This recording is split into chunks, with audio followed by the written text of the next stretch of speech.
Là actuellement je pèse les déchets de préparation de cuisine. Ce sont les restes, donc les déchets de cuisine le service de restauration. 29. Ça fait 70 kg à peu près de déchets. Depuis qu'on a mis en place ce compostage, je vois une différence, on n'utilise plus que 2 bacs au lieu de 4 tous les 2 jours.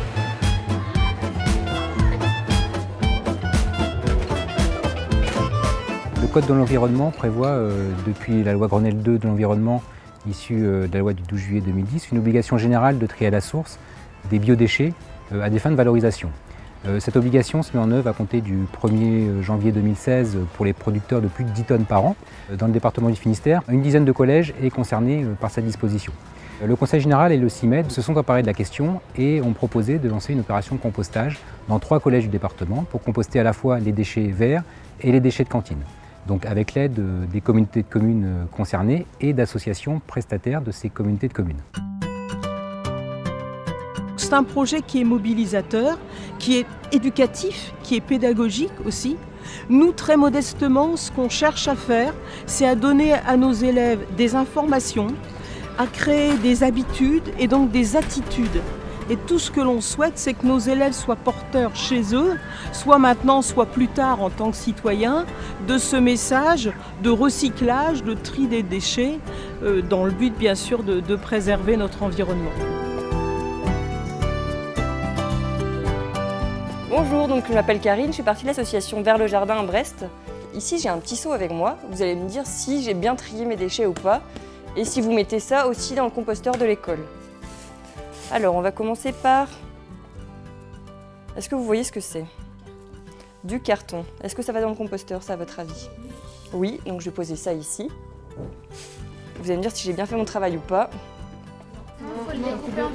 Et voilà, il faut tout découper en petits morceaux, parce que... Pourquoi est-ce qu'il faut découper en petits morceaux Pour que ça parte plus facilement. Pour que ça se décompose plus vite, exactement. En fait, quand on a fini le pamplemousse, il faut le couper en petits morceaux.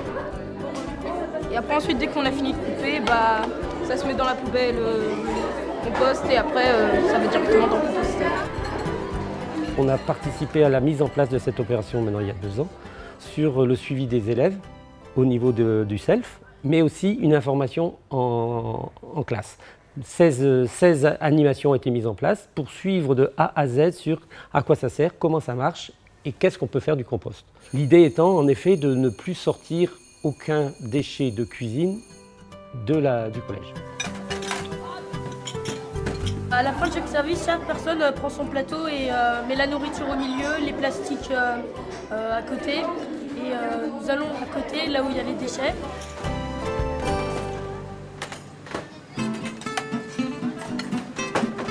Nos élèves sont tous les ans informés. Cette année, nous avons travaillé avec l'association Au goût du jour pour savoir comment on pouvait réduire le gaspillage alimentaire de diverses façons. Et ici, au SELF, on incite nos élèves à ne prendre que ce qu'ils vont réellement consommer. Donc par exemple, limiter la quantité de pain, on propose des pains complets et des demi-pains. On s'était aperçu qu'au début, on avait quand même beaucoup de déchets. Il y avait énormément de gaspillage. Il faut dire ce qui est entre le pain, entre le légume, pain et légumes surtout.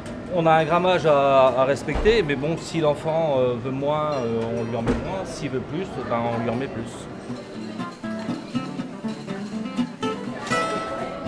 J'ai posé mon yaourt parce que c'est pour les autres élèves qui voudront qu'au lieu de gaspiller, on pose nos yaourts ici.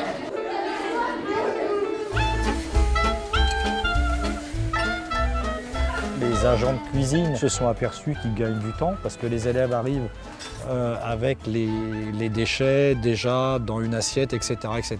Et ils font des gestes rapides. En fait, il n'y a aucune perte de temps.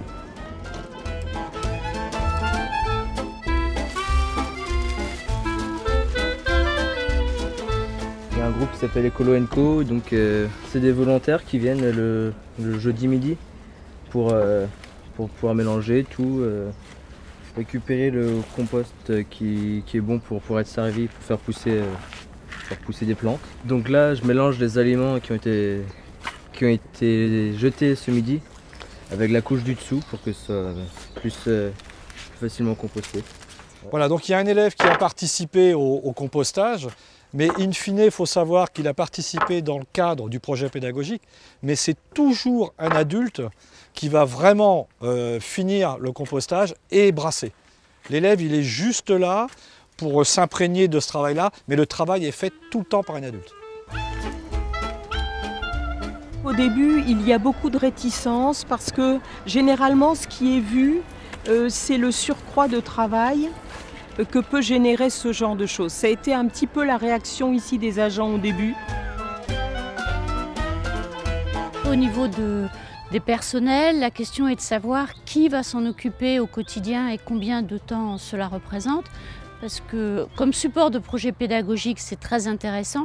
On ne peut pas demander aux élèves de prendre en charge au quotidien le suivi du composteur. L'idéal, c'est d'avoir un agent technique hors des cuisines, des espaces verts, qui lui aura dans sa fiche de mission, ce qui est le cas actuellement, de composter. Donc il aura un peu de temps, il aura 10 minutes, un quart d'heure par jour pour faire ce boulot.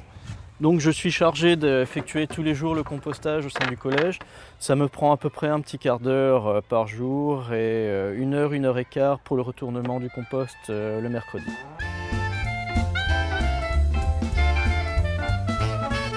Notre rôle, c'est d'expliquer qu'on sait faire, on va les former, les accompagner. Et au bout du compte, c'est quelque chose de simple si on fait les gestes élémentaires adéquats.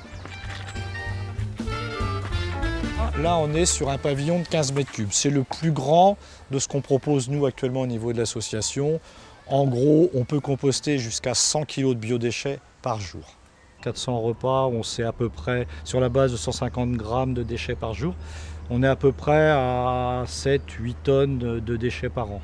La peur, c'était, oui, mais si près des bâtiments, il va y avoir des mouches, il va y avoir des rats et tout ce qu'on peut imaginer dans notre inconscient.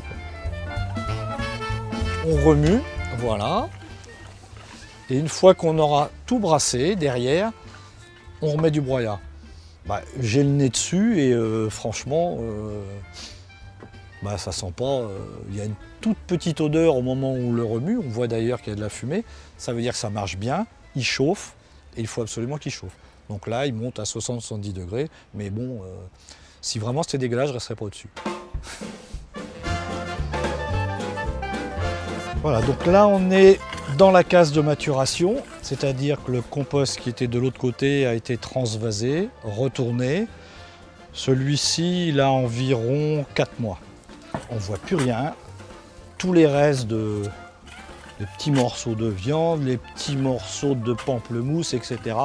En 4 mois, pouf, tout est parti. Voilà, il faut juste savoir qu'à l'origine, tous ces restes de repas, eh bien, ils allaient dans le sac noir et ils allaient être incinérés à Concarneau.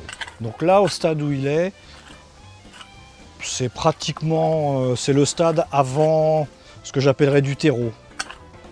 Donc, d'ici 2 mois, on va l'utiliser. Alors, ou on le tamise. Si on le tamise, on pourra en faire du rempotage. Ou on le laisse comme ça, et là, on le met autour des plantes, on l'enfouit, etc., etc.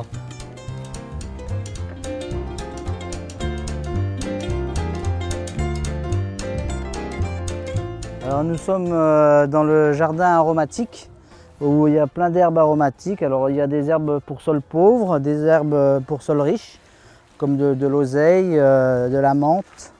Vous avez de la verveine citron, du persil, de l'origan. On avait pas mal de compost qu'on ne savait pas quoi en faire.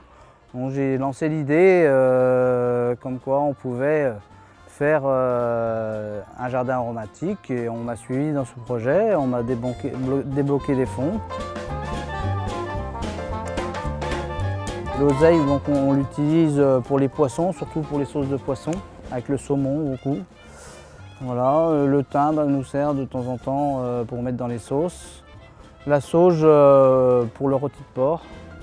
Une fois que les bacs sont faits, ça pousse tout seul, on a besoin de désherber un peu de temps en temps, bien arroser les plantes qui ont besoin d'eau. Bon, c'est du travail en plus, c'est pas comptabilisé dedans, mais ça nous fait plaisir et on est content de le faire.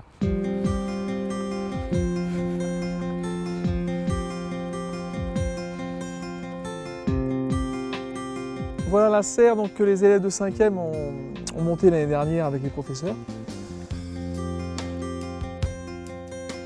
Donc il y a eu toute une recherche au préalable sur quel type de serre, avec quel choix de matériaux, avec des contraintes évidemment de résistance mécanique, parce qu'il faut que ça résiste au vent, des contraintes d'oxydation. On a fait référence au cours de maths avec le théorème de Pythagore et la corde à 7 nœuds des Égyptiens.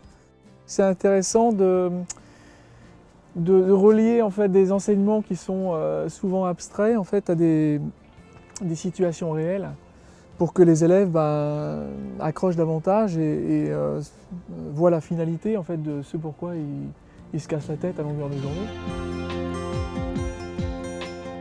Je pense qu'au niveau pédagogique, les élèves retirent d'une expérience concrète comme ça énormément de choses.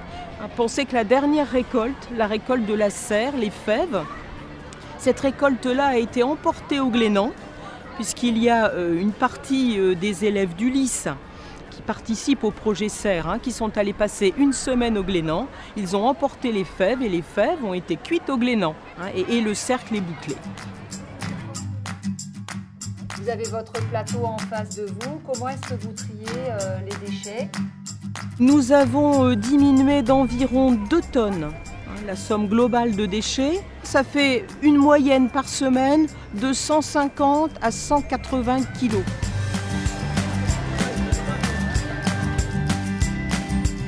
J'ai trouvé que cette phase d'expérimentation était très intéressante, qu'il faut bien la réfléchir, la préparer, y aller progressivement et prendre l'avis de gens qui ont de l'expérience de façon à résoudre les problèmes au fur et à mesure qu'ils peuvent se poser. Mais je pense qu'on ne peut pas échapper à une démarche de sensibilisation, d'élimination des déchets. L'intérêt de ce projet-là, c'est pas de le considérer comme quelque chose de ponctuel sur une année. Nous, au collège, on a voulu travailler sur une cohorte, c'est-à-dire des élèves de 6e qui, pendant 4 ans au collège, vont prendre des habitudes de tri, de compostage, avec des actions prévues à chaque niveau. Est-ce que vous trouvez que c'est compliqué de trier vos déchets chaque jour à la cantine? Avec les enfants, c'est tip-top et ce sont les futurs jardiniers, habitants, éco-citoyens de demain. Donc c'est en effet intéressant qu'ils soient concernés, conscientisés pour qu'ils puissent aussi faire changer leurs habitudes à leurs parents. Alors nous, quand on entend des élèves qui nous disent « Ah ben ça y est, je composte à l'école, mais je composte aussi à la maison dans mon quartier », bingo, pour nous c'est une avancée. Pour nous, pas plus que ça, mais pour la collectivité en général, c'est intéressant.